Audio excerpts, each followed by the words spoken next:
गावात एक शूर, धाडसी आणि दयाळू सिंह राहत होता.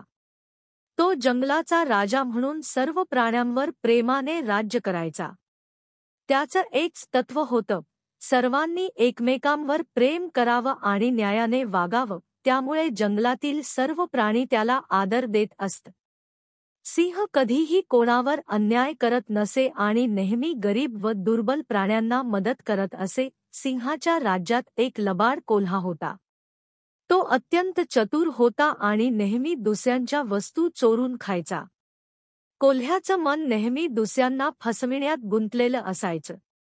त्याचं वागणं सिंहाच्या तत्वांनुसार नव्हतं, पण त्याला योग्य वेळी धडा शिकवायचा सिंहाचा विचार होता.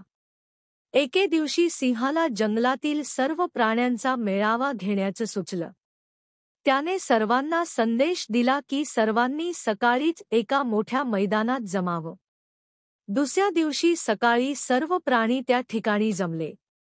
सिंहाने सांगितलं, आपल्या जंगलात शांतता आणि प्रेमाचं वातावरण असावं.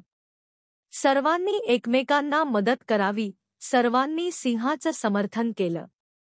मात्र कोल्हा मनातल्या मनात हसत होता. त्याला वाटलं की हा सर्व नाटक आहे आणि आपण नेहमीप्रमाणेच लबाडी करून आनंदी राहू. त्याने जंगलात फिरून काही प्राण्यांना फसवायचं ठरवलं. पण त्यावेळी सिंहाने कोल्ह्याची लबाडी ओळखली आणि सर्व प्राण्यांसमोर त्याला विचारलं, तू नेहमी असं वागत असतोस का? कोल्हा सुरुवातीला घाबरला, पण त्याने उत्तर दिलं, माझं असं वागणं चुकलं असेल, पण मी काही चुकीचं केलं नाही. सिंहाने त्याला दुसरा प्रश्न विचारला, तू खोटं बोलल्याचं किती वेळा कबूल करशील? कोल्हा गोंधळला. आता त्याचं खरं रूप सर्वांनाच समजलं होतं.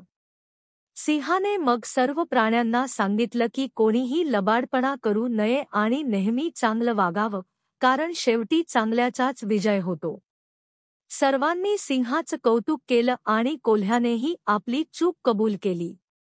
त्या दिवसानंतर कोल्हाही बदलला आणि इतरांप्रमाणेच प्रेमाने वागू लागला. कथा मोरा, चांगुलपणाने वागल्यास आपली नेहमीच जिंक होते आणि शेवटी सच्चेपणाचं महत्त्व सर्वांना पटतं.